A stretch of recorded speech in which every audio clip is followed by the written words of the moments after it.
Hello and welcome to In-Date Business Live, the UK's leading celebration of independent business.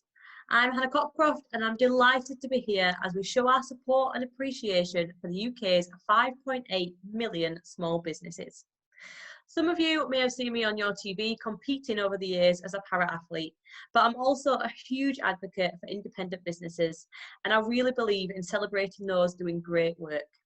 I had a great time at the very first Indie Business Live back in July 2020, and I'm so pleased to be here again for the first event of 2021. Today, with some wonderful stories from small business heroes and innovators, and I'll be meeting an inspirational young entrepreneur called Cordell very shortly. We're live across multiple channels today, so please give us a shout out if you can. And don't forget to celebrate your favourite small businesses by tagging them and using the hashtag InDateBusinessLove or simply InDateBusinessLive.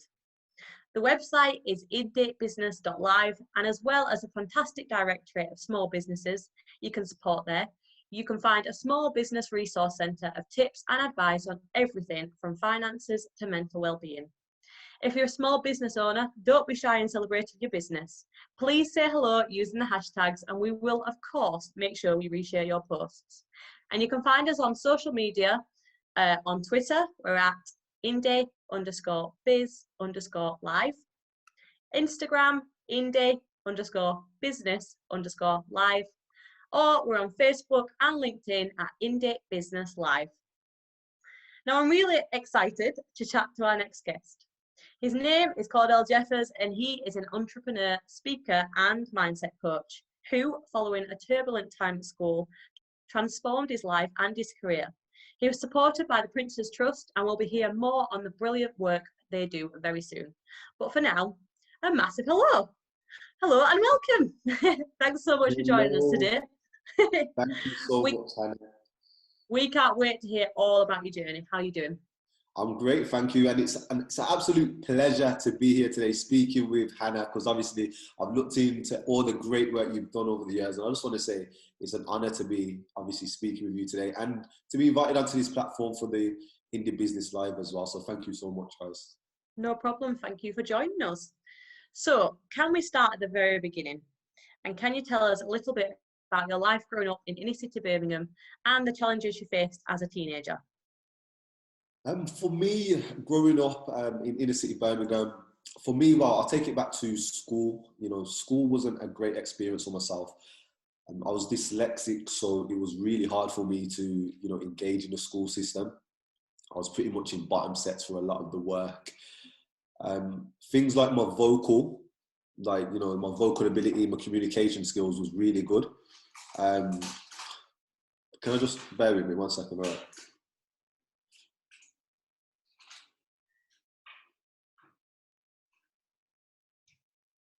Close the door, please. Thank you. Sorry, I forgot to tell my fiance that I was having. That's all right. It's the kind of face I give my boyfriend. Can we do that again? We can do that again, right? Of course, yeah. Of course Okay. you can.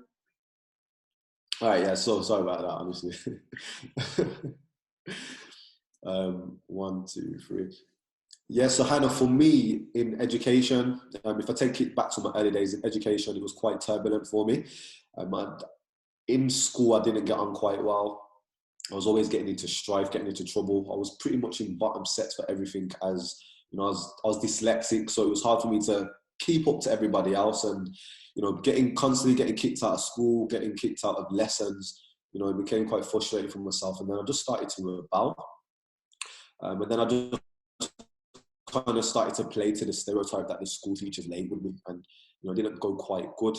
I was probably taking a lot of frustrations out that I was feeling probably at home, you know, when my dad left, you know, when I was 7 years old. So things like that had a bit of a, you know, kind of an internal effect on me. So I probably was taking that out as well in education. But I ended up getting kicked out of school in year 9. I was around 14 years old. I got kicked out with no qualifications. And getting kicked out of school with no qualifications and then coming from a Caribbean background like I do, it really doesn't work because you have to value education, especially in the background I'm from. So then that's when my mum decided to discipline me by sending me to the Caribbean to live with my grandparents, which was a culture shock. So you could imagine You know, English boy in the Caribbean, trying to learn that culture, it was quite difficult. But, you know, it worked out well in the end. I changed my mindset around and learned some good cultural, things that, I was able to take into my teenage life as well. That's amazing. I think it's amazing to come from that and and to get where you are is it's pretty cool. Like, you made your own opportunities, and I like that. So what was your turning point, and what sparked your change in direction and that newfound drive and discipline? Well, I'll definitely say a turning point is definitely my mum sending me to the Caribbean. It was definitely a turning point. You could imagine the day I got kicked out of school, I was thinking, oh my gosh, what am I going to say to my mum? That was just the main thing on my mind.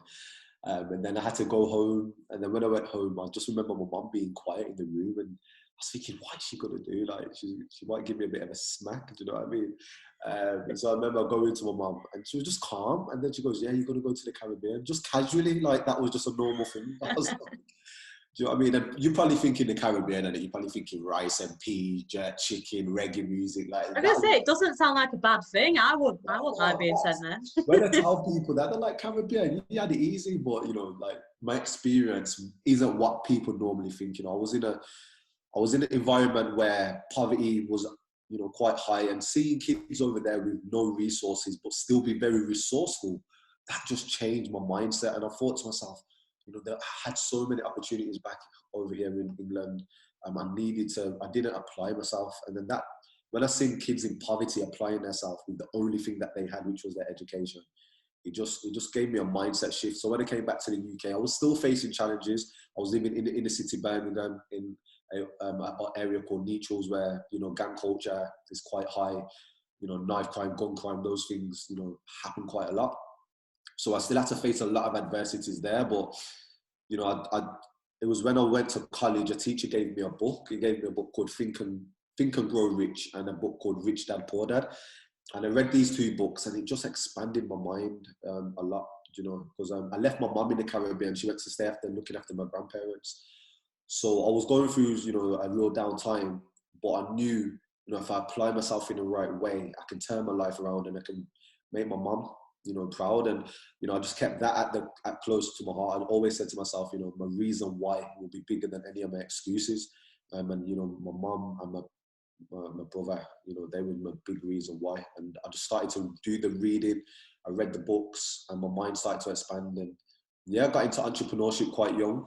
The first thing I brought was electronics, I started an electronics business, which was pretty cool.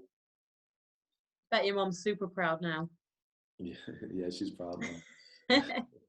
So you said you displayed entrepreneurial flair at quite a young age. Can you tell us about your first foray into business and how that's led to your current work heading up Mungo Sports and We Shine Group Holdings? Yeah, so like I just said, one of the first businesses that I started was an electronic business, and I started that at 16 going on to 17. And the way I've done it is, obviously I don't have no like rich, parents or anybody rich in my family that I could go to. So I was thinking, okay, I'm reading all these books. I'm super excited on life now. I've got this new, kind of interest in entrepreneurship and business. How can I get into it? And back then we used to get EMA money. Do you remember EMA? No, I don't think so. We used to get like £30 a week for going to college on time. And I remember, all right. yeah, I remember saving all my EMA money. Now, I never used to get to college on time. Do you know what I mean? But, I was a bit of a charmer with my teachers. I'm not going to lie. They used to sign my EMA off anyway. And I saved all my EMA money over. And I thought, I'm going to buy what products could I buy? And I was walking around my area just trying to think. And then I lived in an area where there was a lot of hairdressers, a lot of barbers and stuff like that. So I decided to buy hair straighteners. Now you're probably thinking I don't have any hair, so why would you buy hair straighteners? But, the profit margins were good. And I thought, I'm just going to get a product, and then I'm just going to knock loads of doors. And I just bought my hair straighteners. I literally was going around the area, knocking all the hairdressers. And it was just like, what is this kid just doing? Like, and I used to get so many rejections, but then one hairdresser said, you know what? I just like your confidence. And then she brought some off me, and then it just continued. And that was my first business. And then when I started to sell that product, I realized, I've got something here. There's something I can go on to do this forever, because you know, at that time there was a lot of people, a lot of my friends, they were doing the wrong things. Do you know what I mean? They were into crime, criminality. So I just was like, I need to separate myself, because number one, I ain't getting sent back to the Caribbean. Like, that is not happening. Do you know what I mean? So I started, that was my first venture. And then obviously I've gone into businesses like a sportswear company, which I started through the Prince's Trust, called Mongo Sports. Got it on right now. So you guys can check that out, www.mongosports.com. Representing. I'll get a quick plug there. And that's a sportswear clothing company that I started with my partner. And now we run an organization called We Shine Together, which is a social enterprise. And we travel around the UK, working in schools, developing programs to help kids raise their self-belief, their confidence, and think about entrepreneurship as well. That's amazing. I had actually already checked out your sportswear, so I like it. It's nice. Amazing. Might as well get your plugs in while you can. Definitely. And who better to be looking at it than yourself? There you go. It's amazing who you meet. So you mentioned you've had support from the Prince's Trust. What did this involve, and how did it benefit you? The Prince's Trust was it's a good vehicle for young people to get involved in. For me, so I could take you back a little bit. So when I had my electronic company, I stopped that because I got into a bit of problems where people in my area was getting quite jealous, and people decided to attack me. So there was a night where a group of guys came to my house and tried to run me, and it was a scary moment. And then I decided, well, I don't want to bring this attention to my home. So I decided to stop all the kind of entrepreneurial activities that I was doing. And then I thought, you know what, the only way out of my area was education, by going to university. And university wasn't really the thing that I wanted to do. But it was like I needed to get out the area and the surroundings that I was in. So I worked hard to get my qualifications to go to university. I went to Manchester, I studied a business degree, which I didn't complete because, like I said, it wasn't something that was truly, in my heart that I wanted to do, but I needed to get out of the area. So I ended up I finished university after 2 years. And then I was just at a crossroads because I felt like a failure at that point. I thought, okay, well, I got kicked out of school. Do you know what I mean? I ain't got no qualifications. I worked hard to get my qualifications back. But, I'm at university and now I failed this. I just felt like a failure. And then it's just like I came at a crossroads. And then that's where the Prince's Trust came in, because, I was online. I was just typing in, any support for young people. And the Prince's Trust came up. And I never forget the day, Hannah, when I phoned them. And this receptionist just answered the phone with all this energy. I was like, wow, like, these guys must be on happy pills. Do you know what I mean? And they got me down to the Prince's Trust, and it was we just kicked it off from there. They offered so much support. They helped me get my confidence back. Like I said, after going through what I went through with people trying to attack me, my confidence was quite low. So they helped me build that back up, and they just said, Cordell, follow your dreams. Just like, we'll make another plan, follow your dreams. And I came up with a sportswear company. They gave me a business plan. They told me everything about a legitimate business in terms of the legal structure, the accounts, the financial forecasts. And I had a mentor for 2 years, and I was able to give me some money towards my business. And literally ever since that opportunity that I had with the Prince's Trust, I've been able to kind of just take my life to a whole new level. I think it's really cool that, you took an untraditional way and found a way to make it work. There's no shame in dropping out of uni early. I finished in my second year as well. Doesn't mean that you failed. It's just not for you. That's what I always think. So yeah, that's cool. I was going to say, one thing with the Prince's Trust, which is amazing as well, it really does turn the impossible possible. For me, I'm a young ambassador at the Trust now, where I advocate a lot of their services. And being a young ambassador has been amazing. Like, I do a lot of work with them. I've been able to speak for people like Prince Charles, which has been amazing. Speaking to Prince Charles was just incredible. And getting a reference from him, you could imagine not a lot of people get a reference from the future King of England, do you know what I mean? The other day I was in an interview with Lionel Richie. Lionel Richie interviewed me, which was just crazy. So these are the things that can happen at the Prince's Trust. They really do give, it's like it's like a plain level field where, no matter where you're from, who you are, what background, they can, if you use the vehicle properly, they can take you to a whole new level. Yeah, so I've been in national, media outlets. I've been invited to 10 Downing Street, and these are because of some of the opportunities the Prince's Trust. So they've helped me raise my profile as an entrepreneur, as a speaker, to a whole new level as well. And it really does give hope to a lot of the young people out there that there is people there that will help, and there is obviously services there too. Well, I've been outshone. I'm definitely not Lionel Richie, so. We know that young entrepreneurs need much more than financial backing, and it's brilliant to see how committed you are to inspiring the next generation of UK entrepreneurs. What do you think they need right now, and how can we foster entrepreneurial talent more effectively? I definitely think more events like this is amazing. If more organisations like this can, put on events which can inspire, where they're getting, different people from all walks of life. It doesn't matter where they start from, and just showing them the businesses and the successful careers. I think, we need this to be shown more. Do you know what I mean? I'm not somebody that likes to watch the 6 o'clock news every second. It would drive me absolutely balmy. Do you know what I mean? So I think more inspirational events like this and content getting pushed out by companies is definitely something. And I think people just need, there's a quote that I love, in every devastation, there's an opportunity for transformation. And, it's kind of having a solution mindset. There is always going to be problems, and that's just life. In life, in the journey to success, I'm sure you faced it as well. There's always going to be difficult times. There's going to be obstacles, but it's just having that mental resilience and that just understanding that, every obstacle that comes, you can make it into a positive, and it's just having that solution mindset. So, for people, I'd say read the book, stay around positive people, try watch as much positive things as you can. I've got a routine. Every morning that I wake up, I'm writing out my goals like 10 times. I'm reading my goals. I'm doing my affirmations. I'm reading books. I'm listening to positive people, because these things help you build that courage and that, that mindset that you need in order to, keep going. And I think, what we can do to foster the new generation of entrepreneurs is just advocate, just pushing more young people like myself that's coming up as well. So, other young people can see it is possible. Do you know what I mean? There's a lot of success stories, and it's just showcasing them success stories.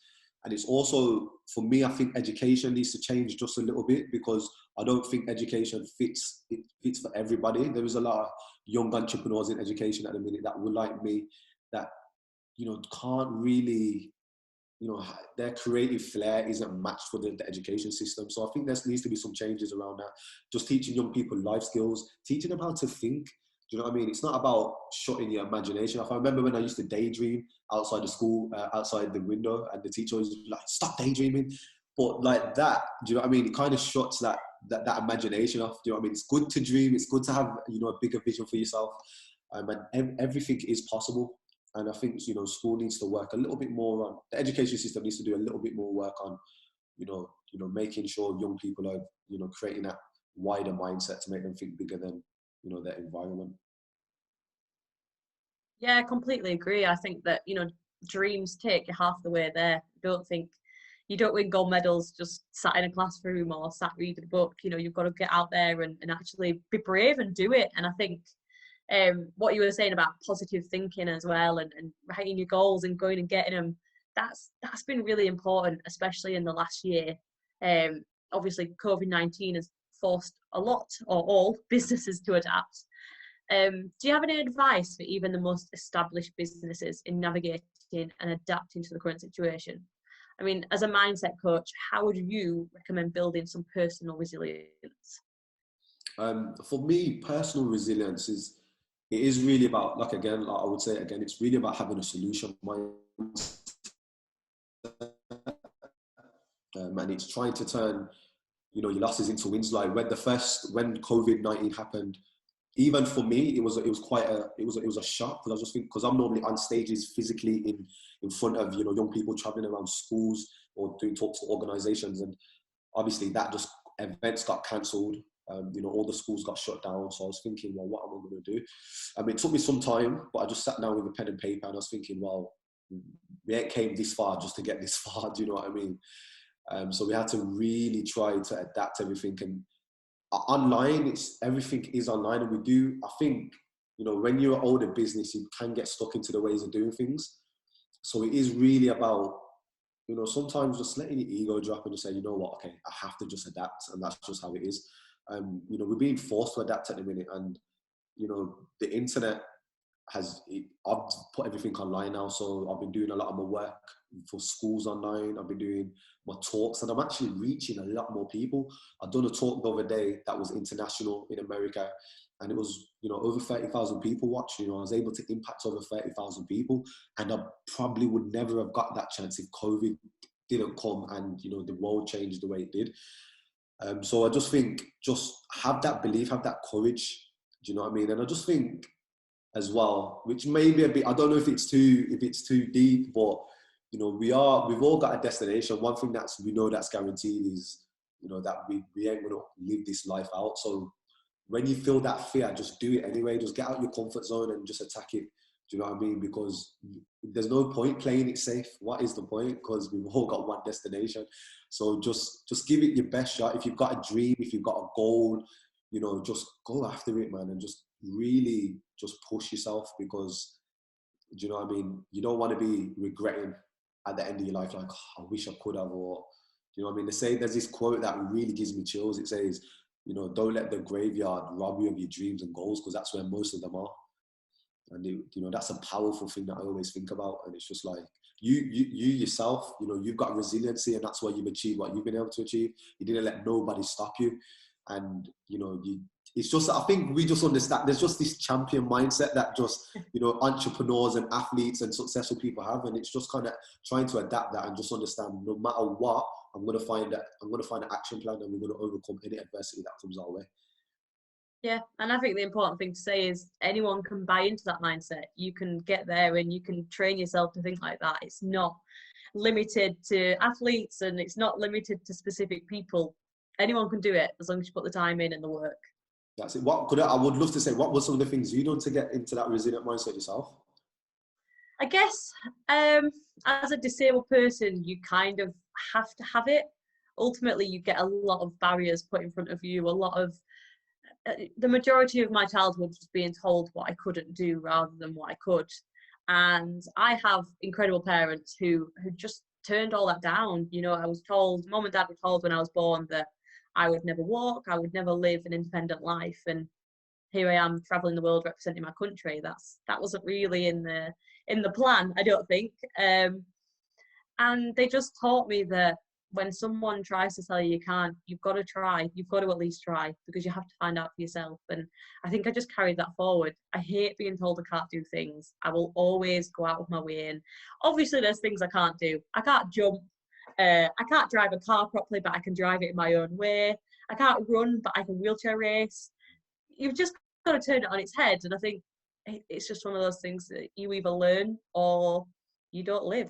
It's just simple so as that. amazing. It's so amazing. I'm just literally, I am obsessed with understanding, you know, how people get from point A to point B. And I realize, you know, a lot of people that I speak to, successful people in different professions, you know, a lot of people have gone through a lot of adversities, but there's this distinctive thing where people are, you know, these successful people are able to turn their pain and use it for power. Do you know what I mean? And I love that, you know, being able to turn your pain into power is probably one of the best things. And, you know, I hope that I can inspire as many young people as I can. Do you know what I mean? I definitely think you're going to. Definitely. And I'm happy to chat to you anytime because you're so interested. I love it. I love it as well. We'll definitely catch up 100%. Definitely. Cordell, thank you so much. It's been so positive and so inspiring to talk to you today and to hear your incredible story. You've proved that it doesn't matter what start you have, with dedication and drive, you can achieve whatever you want. And it's so fantastic to see you committed to sharing your experience to help others out. You're also a shining example of the great work done by the Prince's Trust to support young people. And I'm sure everyone who's worked with you must be so proud of you and to see what you've achieved, especially your mum and your brother. Thank you so much once again. We wish you every success here at Indie Business Live, and we cannot wait to see what you achieve in the future. Thank you so much, guys. Thank you, Hannah.